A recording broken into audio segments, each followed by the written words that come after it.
Littleton Coin Company is ringing in the holiday season with daily deals. Visit littletoncoin.com for at least 15% off select products now through November 28th. Save on your favorite coins, such as Morgan Silver Dollars, Kennedy Half Dollars, commemorative quarters, and much more. But hurry, each day offers a new deal you don't want to miss. Visit us now at littletoncoin.com. That's littletoncoin.com. Littleton Coin Company, serving collectors since 1945. Selling your car to Carvana is as easy as... As easy as pie? Sure. All you have to do is enter your license plate or VIN. As easy as a stroll in the park.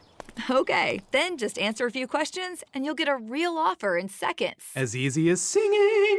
Why not? Schedule a pickup or drop-off and Carvana will pay you that amount right on the spot. As easy as playing guitar. Actually, I find that kind of difficult. But selling your car to Carvana is as easy as... Can be. Visit Carvana.com or download the app to get an instant offer today. This is SpaceTime, Series 24, Episode 65, for broadcast on the 9th of June 2021. Coming up on SpaceTime, space junk collides with the International Space Station, the most precise look yet at the universe's evolution, and NASA's new Viper Lunar rover. All that and more coming up on SpaceTime. Welcome to SpaceTime with Stuart Gary.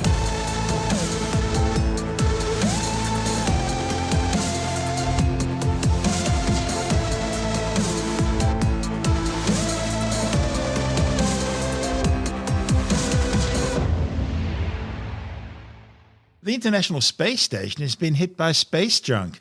The piece of space debris has left a hole in a section of the orbiting outpost robotic arm. The damage to one of the boom sections of the Canadarm2 was detected by the Canadian Space Agency during a routine inspection. Mission managers from the Canadian Space Agency and NASA worked together to take detailed images of the area and assess the impact. Luckily, the 5mm impact hole missed vital systems, and the robotic arm is still operational, with damage limited to a small section of the arm boom and thermal blanket. The Canadarm2 is a 17.6-metre-long robotic arm, hinged in the middle and equipped with hand-like latching end effectors at each end. This allows it to move across the external structure of the space station, moving equipment, carrying out servicing operations, undertaking repairs, and even capturing spacecraft and maneuvering them into docking ports. The problem of space junk's getting worse. The space station's now being forced to move regularly to avoid passing space junk, but some pieces are simply too small to be tracked from Earth. Current estimates suggest there are more than 200 million bits of space junk, a few centimetres or less in size, orbiting the Earth. These objects are travelling at speeds of 28,000 kilometres an hour or faster, meaning closing speeds of over 56,000 kilometres per hour. And the big fear remains cascade events, where satellites, spent rocket stages, or bits of space junk slam into each other, creating more space junk, which then slams into other spacecraft, creating even more space debris, and so on. Ultimately, the Earth could face what's being referred to as a Kessler syndrome. First proposed by NASA scientist Donald Kessler back in 1978, the Kessler syndrome involves a runaway chain reaction of collisions, exponentially increasing the amount of debris clouds orbiting the Earth to the point where the distribution of debris could render space activities and the use of satellites in specific orbital ranges impractical for generations. This is SpaceTime. Still to come, the Dark Energy Survey providing the most precise look ever at the universe's evolution, and NASA's Viper Lunar rover. All that and more coming up on SpaceTime.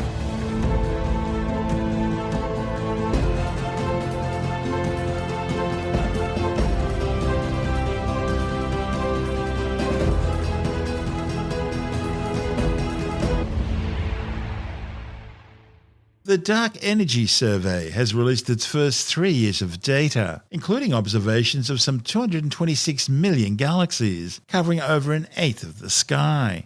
The data, contained in 29 new scientific papers, examines the largest ever maps of galaxy distribution and shapes, extending more than 7 billion light-years across the universe. The extraordinarily precise analysis contributes to the most powerful test so far of the standard cosmological model, science's best understanding of the universe on cosmic scales. However, hints remain from earlier dark energy survey data and other experiments that matter in the universe today is a few % less clumpy than what's predicted. Still, the new results are producing the most precise measurements to date of the universe's composition and growth. The Dark Energy Survey images the night sky using the 570 megapixel dark energy camera located on the National Science Foundation's 4-meter telescope at the Cerro Tololo Inter-American Observatory in Chile. One of the most powerful digital cameras in the world, the Dark Energy camera was designed specifically for this massive survey. It was funded by the US Department of Energy and was built and tested by Fermilab.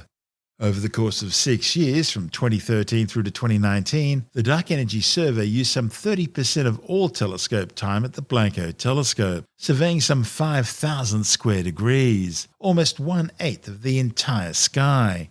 It took 758 nights of observation time, cataloguing literally hundreds of millions of objects.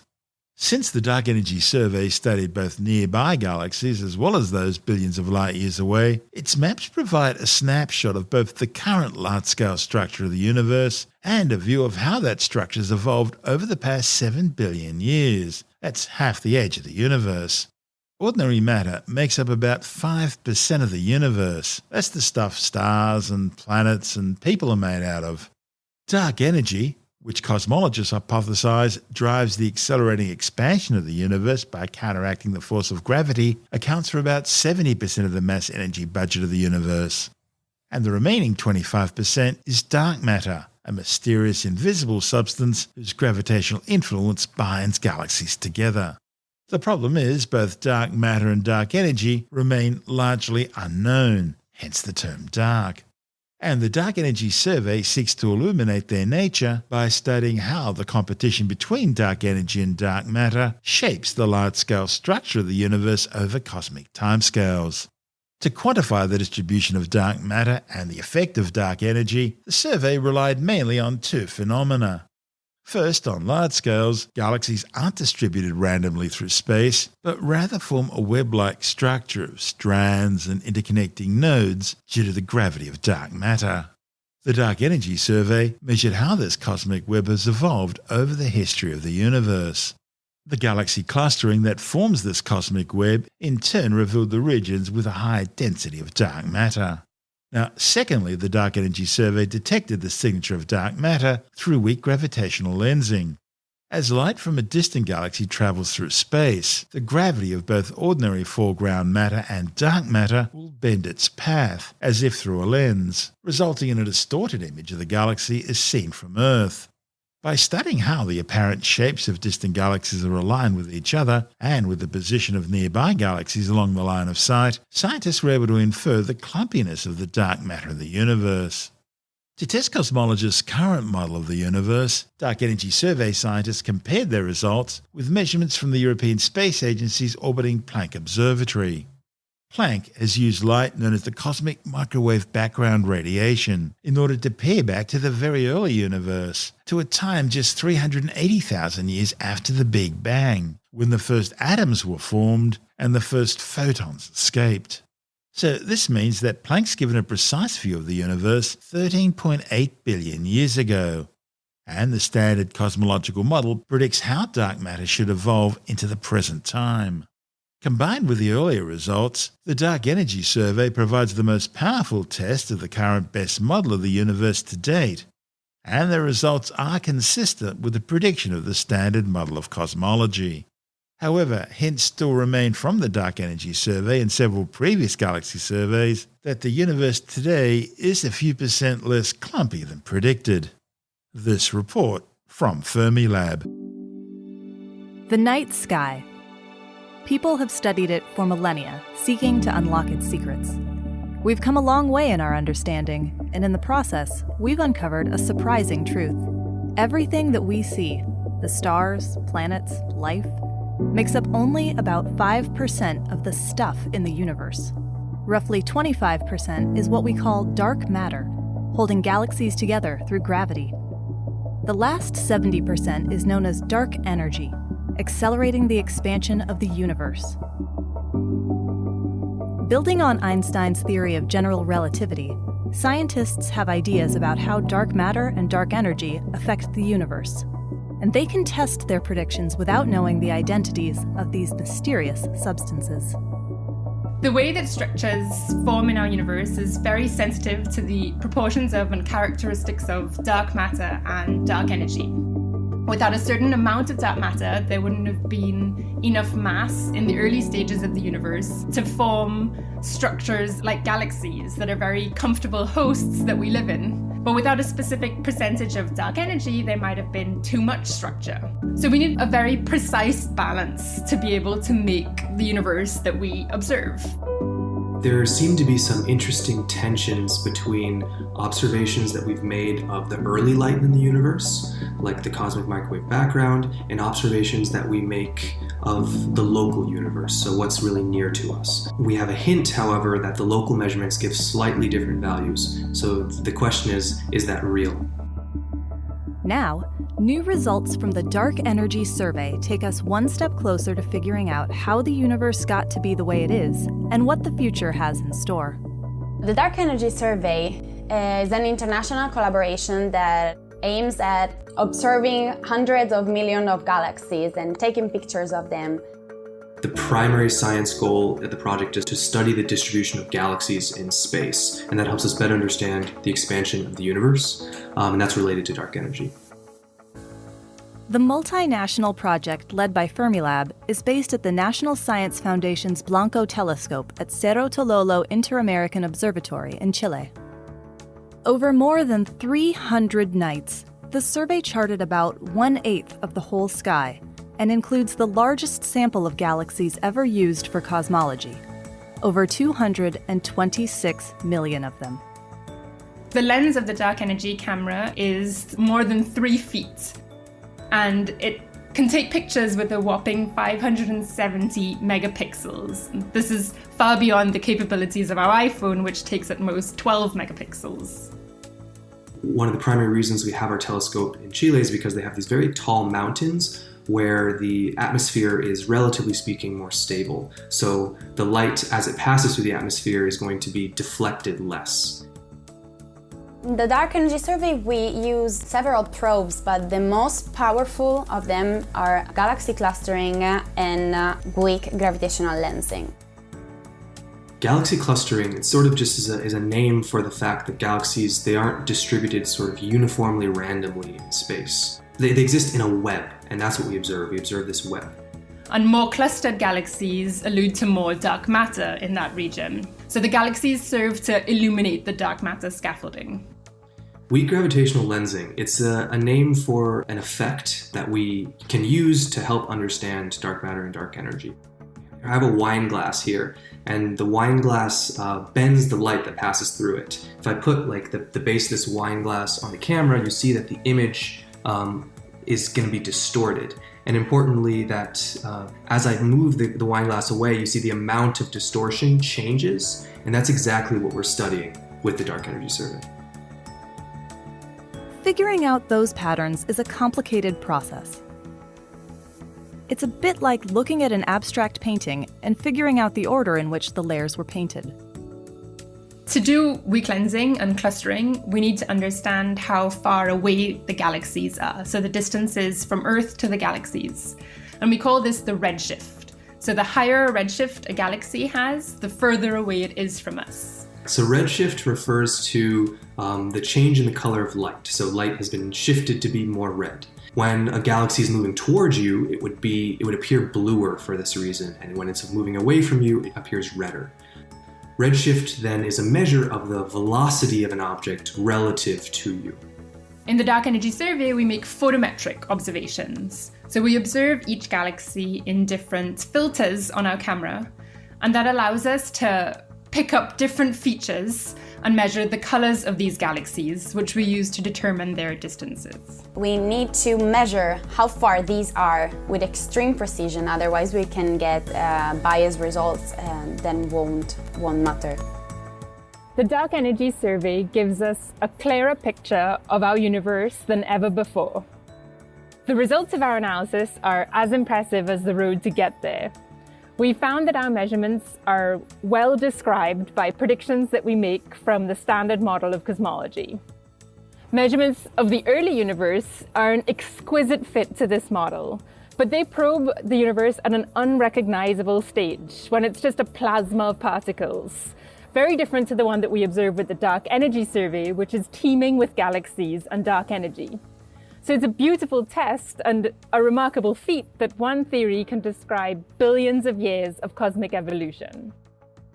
Now, our analysis best measures how clumpy the matter in the universe is. And it is intriguing that our measurements find slightly less clumpiness than what the early universe dictates. So although our standard model survives a more stringent test than ever before, there is enough ambiguity to keep us looking up. Now, the Dark Energy Survey has double the amount of data still to be analyzed. So we're really just at the beginning of learning what we can from the darkness, and that's exciting. The Dark Energy Survey has already done a lot of great science. Now, with the 3-year analysis completed, the best is still to come. The survey lasted 6 years in total. To unpack the full data set, the team will harness all the sophisticated methods that they've developed so far. In the process, they'll nail down the distribution of dark matter and dark energy with even greater precision. And in that report from Fermilab, we heard from Dark Sky Survey scientist Andrea Amon, Justin Miles, and Giulia Giannini. This is Space Time. Still to come, NASA introduces its lunar Viper rover, and a Chinese supply ship docks to Beijing's new space station. All that and more still to come on Space Time.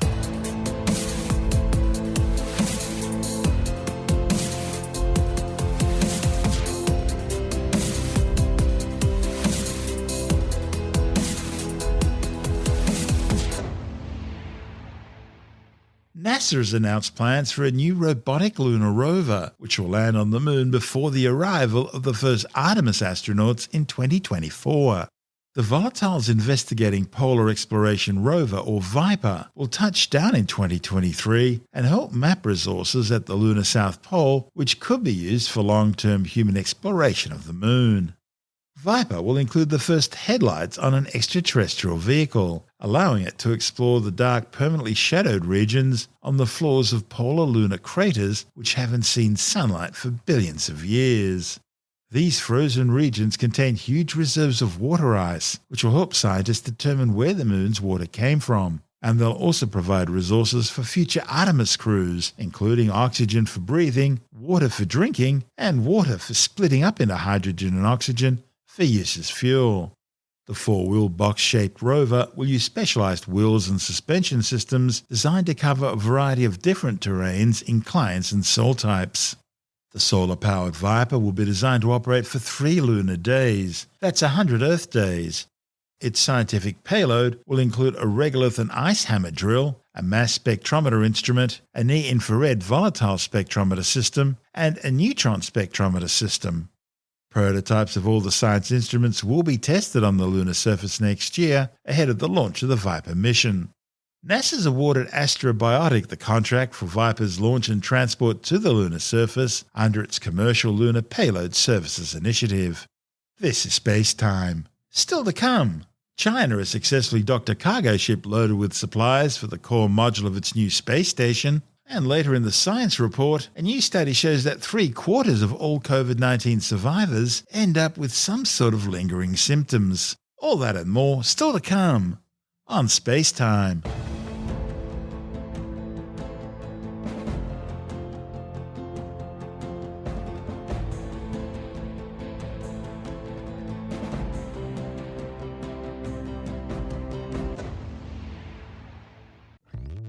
Hello, Saver.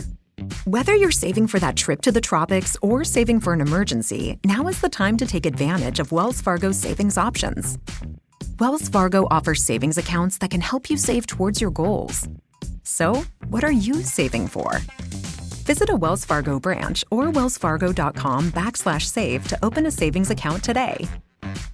Wells Fargo Bank, N.A., member FDIC. China has successfully docked a cargo ship loaded with supplies onto the Tianhe core module of Beijing's new space station. A Long March 7 rocket carrying the Tianhe 2 cargo ship launched 2 days earlier from the Wencheng Satellite Launch Center on Henan Island in the South China Sea. The cargo ship was loaded with food, equipment and fuel. China are now planning a manned mission, sending 3 crew members to the orbiting outpost to unpack the newly arrived supplies, which include meals such as shredded pork and garlic sauce and kung pao chicken. Beijing expects to undertake 10 missions to fully assemble its Tiangong or Heavenly Palace space station. The station should become fully operational next year. And once completed, it's expected to remain in low Earth orbit for up to 15 years. This is SpaceTime.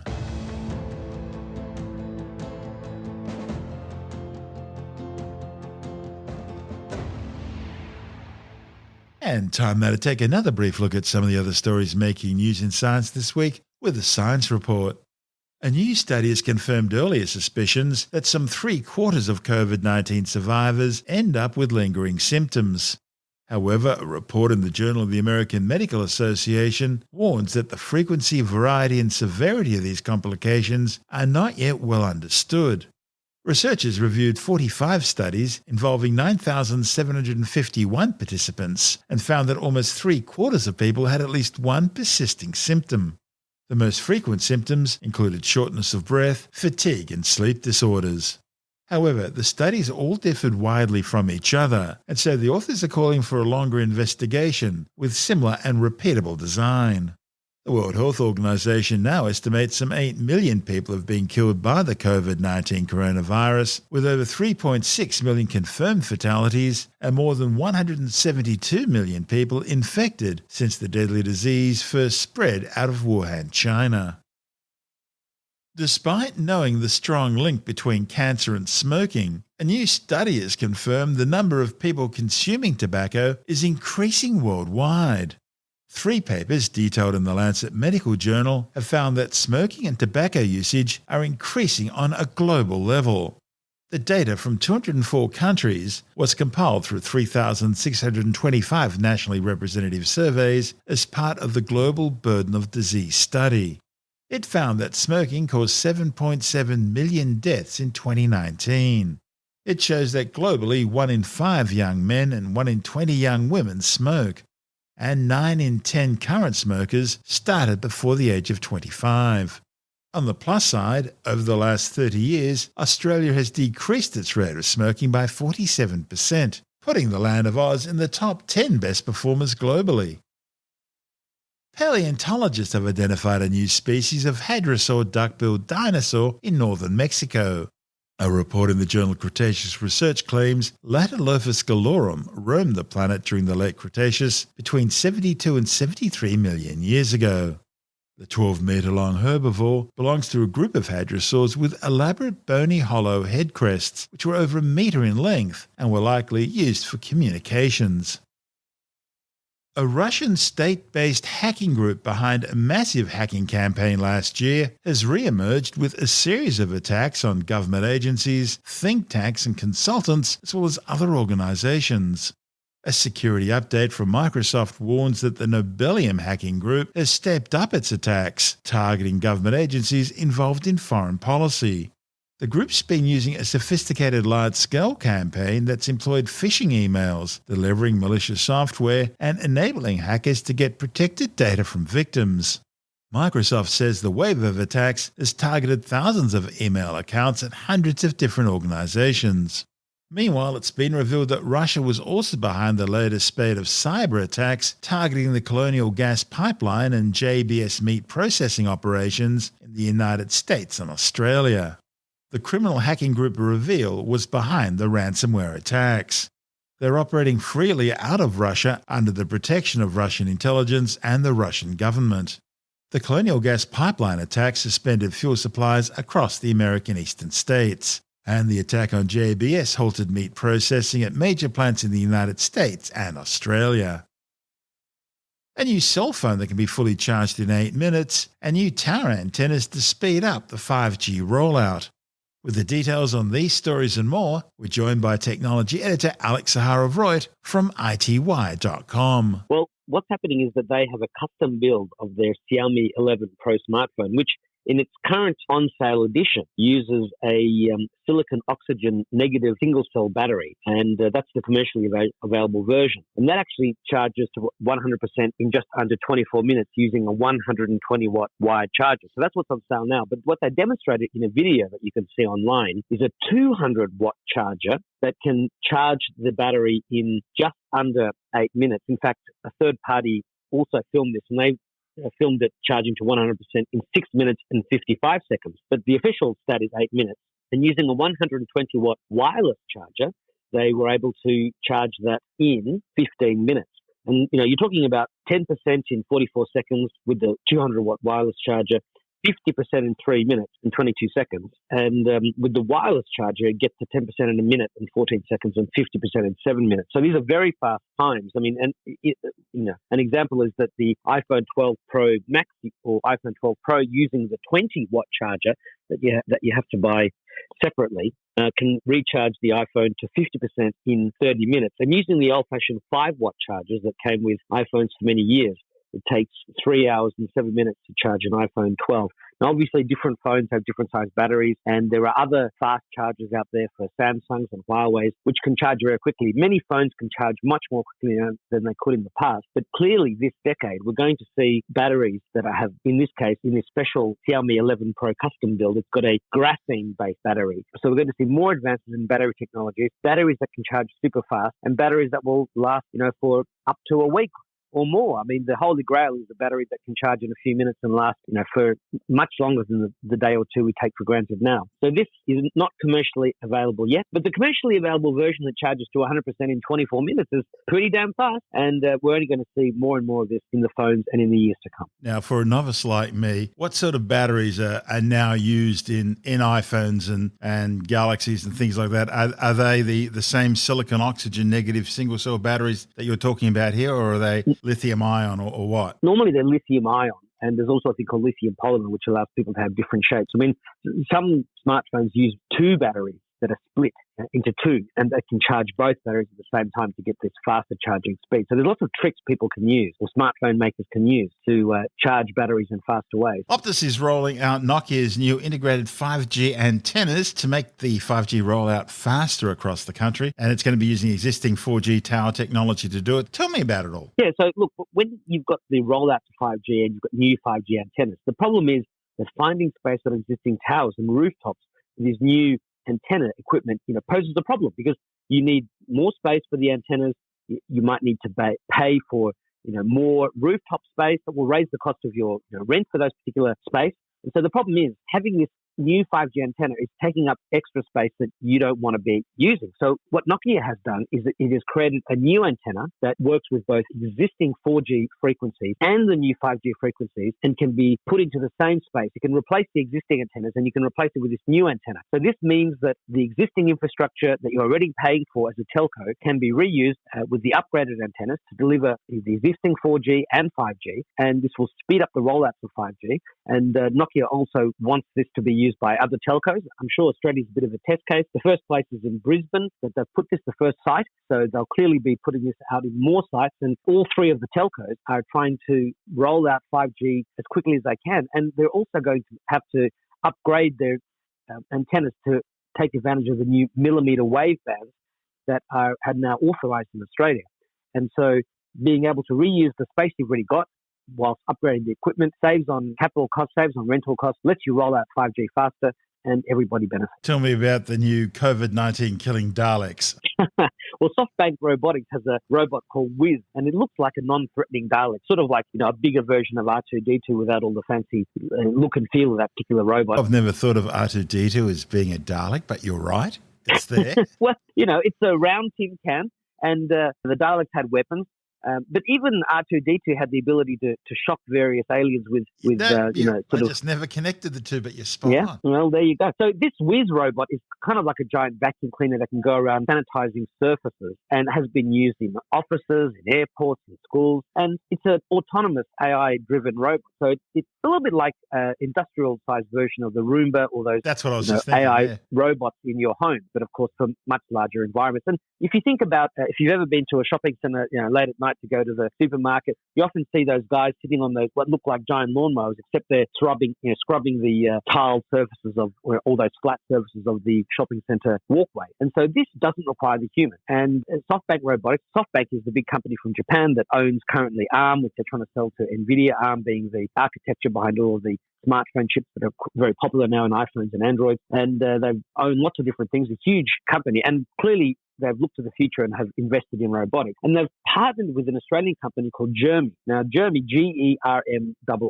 they have ultraviolet UVC technology. Now, UVC technology to sanitize and kill viruses and bacteria and sanitize surfaces isn't new. It's been around for a long time. There was a huge craze at the beginning of the pandemic to buy all these different sanitization boxes that could sanitize your phones and your masks and AirPods and keys and glasses. Well, they use this technology. Currently, they say they can, however they're doing it with their existing UVC devices, to sanitize a plane within 12 minutes and to sanitize a hotel room within 5 minutes. So they've merged this technology and added it to the Whiz robot so that it now doesn't just vacuum and use whatever cleaning solution, but can kill viruses and bacteria with this UVC light. And that is going to increase the confidence for people to go back into schools and offices and shopping centres and those sorts of environments where, normally people gathered in large numbers without worrying about viruses. And this will also save on having people do these particular jobs. If you can get a robot to do it and do it in a much more, thorough way and in the exact way every single time, that's going to be a good thing. That's Alex Zaharov-Reut from ITY.com.